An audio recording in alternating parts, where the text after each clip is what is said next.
Welcome to the lecture on closing conversation. Remember, our first lecture was on greeting and opening conversation and how do we get it started. Then we talked about how to elicit conversation and to keep the conversation alive and to get deeper into deeper topics to have more intimate and rewarding relationships. Now we're going to talk about how to end conversation, because sometimes we find ourselves in a situation where we want to get out, but maybe our partner isn't responding well to the idea of closing, or we just don't know how to initiate that close. So that's what we're going to cover today. Let's do it. So just a little quick reflection here. Have you ever been stuck in a bad conversation before? And what did you do to get out of it? And also think about what kind of signals did you give to your friends or significant other, the person who you're in a conversation with, to get out of it? So we're just talking about a situation where it's just you and a partner. There's no third party involved. So go ahead and take a minute to think about that and just reflect. Now that you have your example in mind, let's talk about that example and how it relates to the material. One thing that we have to keep in mind when we're talking about closing conversation is that there are generally three interactional problems that come to mind when we're talking about closing conversation. So these interactional problems are challenges or constraints that we have to think about when we decide to end a conversation with someone. The first, and probably one of the most important, is relational vulnerability. So what we mean here is what you have to disengage from the conversation in a way that will not make the relationship between you and your partner, whoever the person you're talking to, vulnerable. So I can't be in a conversation for you, for example, and you're in the middle of telling me this great story, and then I say, oh, I gotta go, bye, and then just hang up the phone, right? Or just exit the conversation. If I do that, then you're probably gonna think that there was something wrong that you said, or that I just lost interest in you, or I don't care about you, because the way I ended the conversation was just so abrupt. It was not considerate of you and what your feelings were, that I just ended it, walked away, didn't give you any kind of finality, and that would make the relationship vulnerable. So then if I saw you the next day, you might be upset with me, or you might be like, what happened the day before? You just hung up the phone, that kind of thing. And then we would have relational conflicts there, just based on how I ended the conversation. So we have to make sure when we end a conversation that we somehow keep the relationship intact. But secondarily, we have finality. So when we're talking about finality, we're talking about ensuring that our partners had the opportunity to talk about the things that they wanted to talk about in the conversation. So if your partner comes up to you and says, hey, I really want to talk to you, and they start talking about all these topics, you want to make sure that they got to the topics that they really thought were important, or whatever the purpose of the conversation was. Now, if it's just static in nature, you might, just want to make sure that your partner felt like they were heard and listened to. But in any case, you got to make sure that whatever business that your partner had in mind, that business got achieved. So that's what finality is about. And then lastly, you have to do it in the context of the turn-taking. Oops, mistake there. You have to do it in the context of the turn-taking system by which we engage in conversation. So one of the ideas is that in conversation, we take turns. We rarely talk at the same time between you and a partner. Now, there's going to be times where that might happen accidentally, and both of you will say something at the same time, but then you'll deal with that disruption or deal with that overlap in talk by letting one person go and then the next person going. So one of the things is, when you're ending a conversation, you have to do it within the turn-taking system. So you really try to avoid interrupting your partner, because you want to wait till your turn to come. And then not only do you not want to interrupt your partner to initiate the ending of the conversation, but also your partner has to then give up any turns that they were going to take to accept the ending of the conversation, and then you have to disengage by taking turns. So turn-taking is the means by which we end the conversation, or it's like the framework that we use to end the conversation, or the scaffolding, and you have to make sure that that's being practiced well while you're doing it. Now, there are two types of conversational endings. The first is a terminal exchange, okay? And the terminal exchange is where a speaker proposes, and that's the key. It's a proposal. A speaker proposes to end the conversation with the listener either accepting the bid, so they would accept the idea that we're going to be ending the conversation by not adding more to the conversation, or flat out rejecting the bid. Now, we'll talk about how acceptance and rejection occurs, but in any case, there's a proposal, a bid to end the conversation, and then your partner accepts the bid, and then you terminate the conversation by saying goodbye, see you later, and so forth, okay? So you have to allow your partner to say goodbye for it to be a full terminal exchange. If you just end the conversation and don't give your partner a chance to say goodbye or anything, you just hang up the phone or walk away or however you exit the room, then there's going to be a problem there. The next is a closing implicative situation, or closing implicative closure. So a closing implicative conversational ending is where there's a set of external circumstances where closing becomes the next relevant activity, but it doesn't have to happen, but it generally happens in these contexts. Okay, so what does that mean? So a closing implicative situation might be, for example, you're sitting in a classroom before class officially starts. So let's say class starts at 8 o'clock, and you're sitting with next to your table partner, and you are talking just small talk.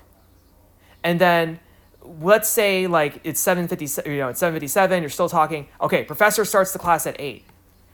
So then you stop talking. Now, when you stop talking, you don't have to say, well, the professor is starting to talk. Let's talk tomorrow at 3 o'clock. No, you just stop talking, right? Because it's a closing implicative situation.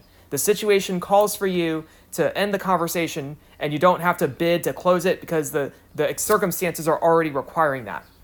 Or you're at a restaurant and you get the bill, and you've paid the bill now, and the server starts cleaning up the table. They're kind of creating a closing implicative situation for where, okay, I think this section or this segment of the conversation should end, and we should go about our separate ways now. So a closing implicative situation is where external circumstances imply that this conversation should end. In any case, closings happen when both partners pass up the opportunity to bring in new mentionables. So you have to have no new mentionables. Those have to be passed up, okay? You have to pass those up. I'm going to put pass up here, okay? No new mentionables. No new taxes. Read my lips. Okay. Now what we're going to do is we're going to look at pre-closing sequences. So this is how people can start to signal the end of a conversation. And these pre-closing sequences are ones that you can use yourself. If you have a friend or a partner or somebody who just doesn't know how to end a conversation, like you just get stuck with them, they just keep on talking, okay, try some of these. The first type of pre-closing sequence is a warrant. And a warrant simply announces a next activity. So you can put announces a next activity. So an example would be something like, it's towards the end of a conversation, you say, well, I got to go to a meeting. Your partner accepts it, okay, and then you say, I see it around, okay, bye. So the warrant is this, the next activity that you have to do. So a warrant can be all kinds of things. It can be some kind of external circumstance, like, I have to go to class now, or I have to go pick up my kid, I have to go, whatever the next activity is, you just bring that into the conversation. You make that relevant. Warrants can vary in specificity. So you can say, it's 2:45. Well, I have to go pick up my kid at 3, but so I got to drive and go. But it was good talking to you, and we'll talk again some other time. Blah blah. Okay, that's very specific. Or you can just say, well, I got to go. I got some other things to do. Okay, so not so specific, but still implies there's some next activity that's going to happen that I got to start paying attention to, which precludes me from no longer engaging in conversation with you. Okay, now notice the partner accepts the warrant and they say okay, and then you can see the actual terminal exchange here. I'll see you around, and partner takes that. Next, you have arrangements. Arrangements are where you talk about a future interaction. So you essentially postpone the conversation or extend the current conversation to later time. So example might be, well, let's talk about this over coffee sometime. Yeah, let's do that. Okay, we'll plan something. We'll see you tomorrow. Okay, see ya. So the way you end the conversation is by basically saying, let's talk about this later at another time, or let's have coffee sometime and we can talk about this more. So you create an arrangement for a future interaction. So arrangements can also vary in specificity. Maybe you have a friend and you're like, we should get coffee sometime. Yeah, we should get coffee sometime. And then like you've been saying that for 6 months and you still haven't gotten coffee. Versus like maybe there's somebody you like and you say, hey, what are you doing this Friday at 7 o'clock? Maybe we could, and then you have some specific plan. So both of those are arrangements, and you can use arrangements to postpone a conversation or just say, let's talk about this more later. Then you have formulating summaries. And a formulating summary basically talks about the talk. So basically talks about the conversation so far. So you kind of go into a meta mode. And you basically summarize everything that has happened. So, for example, sounds like you're doing well then. Yes, thank you. You're welcome. Well, I'll see you around. See ya. So you basically refer back to the overall gist of the conversation.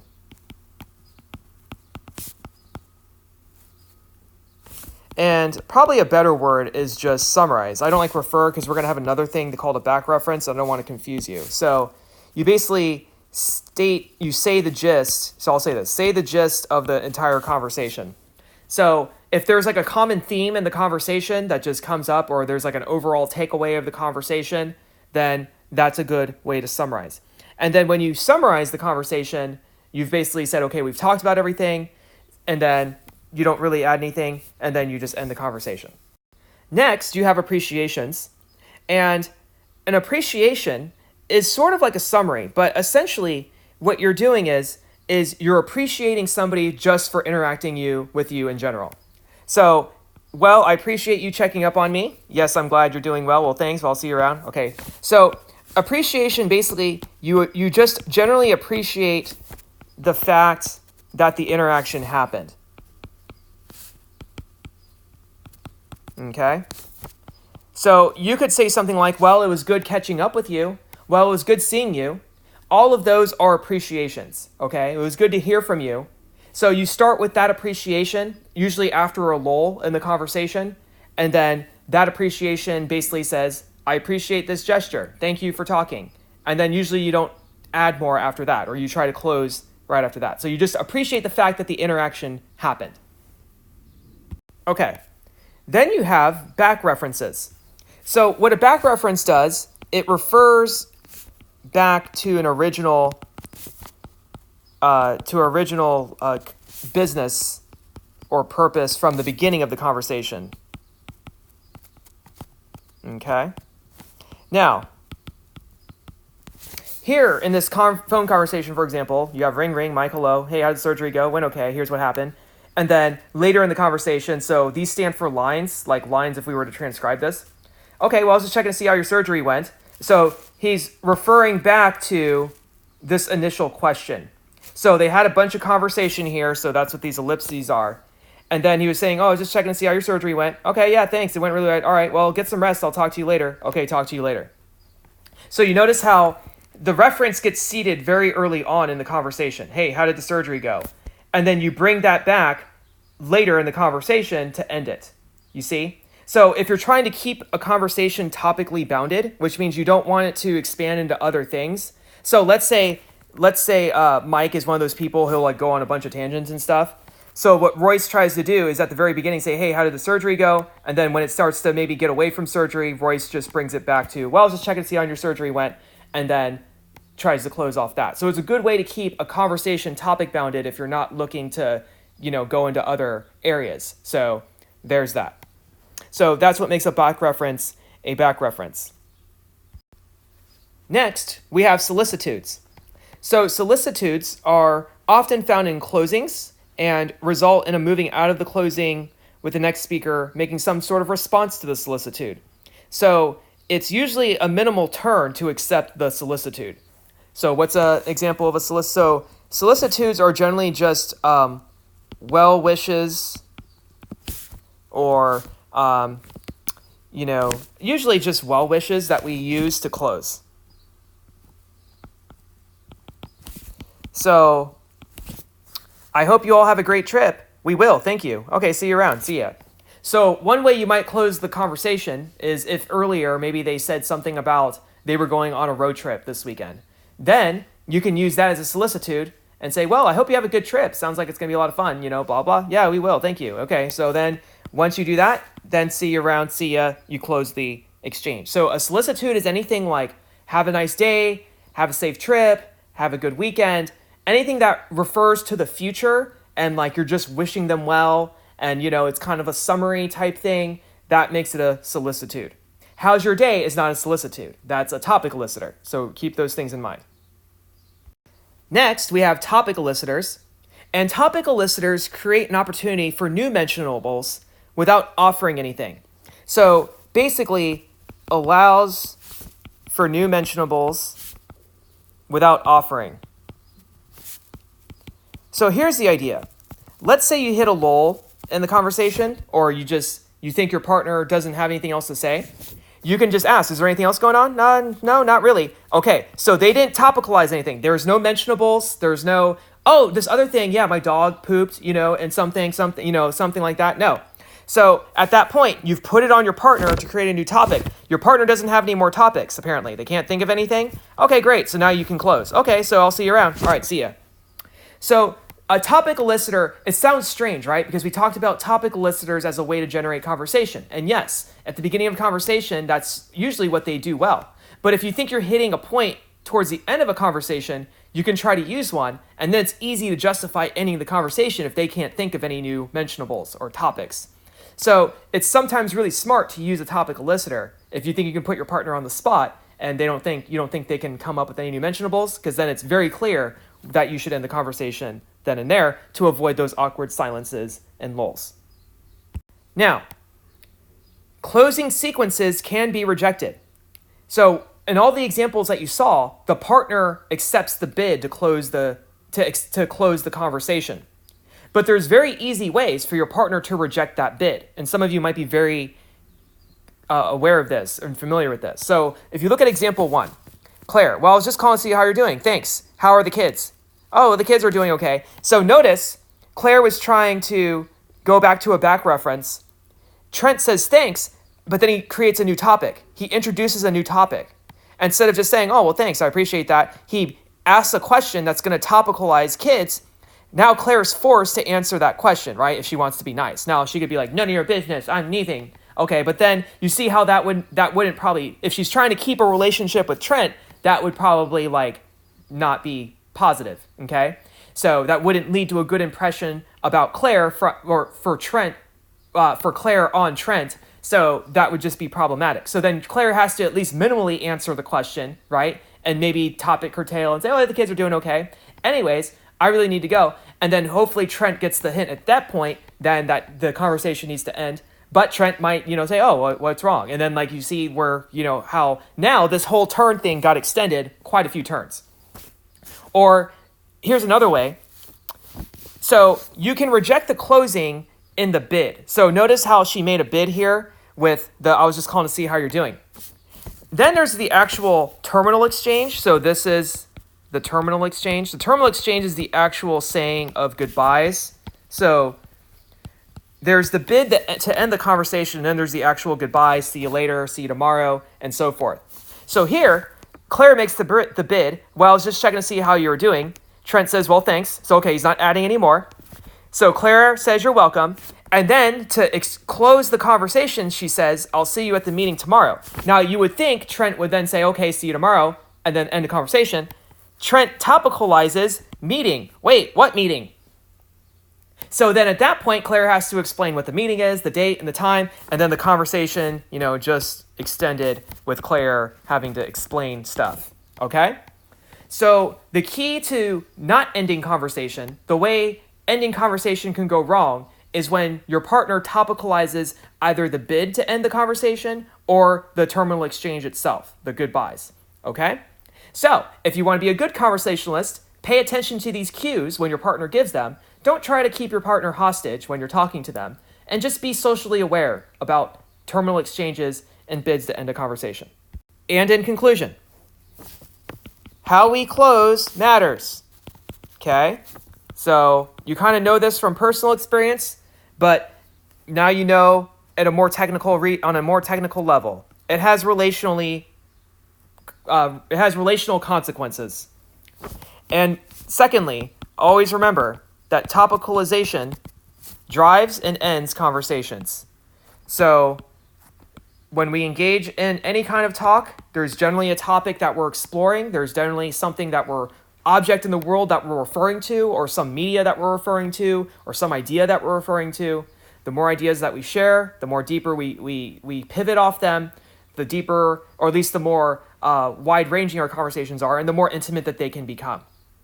So that's our whole segment on conversation. I hope you enjoyed it. I hope this helps you have better conversations in your everyday life. And I look forward to seeing you in the next module.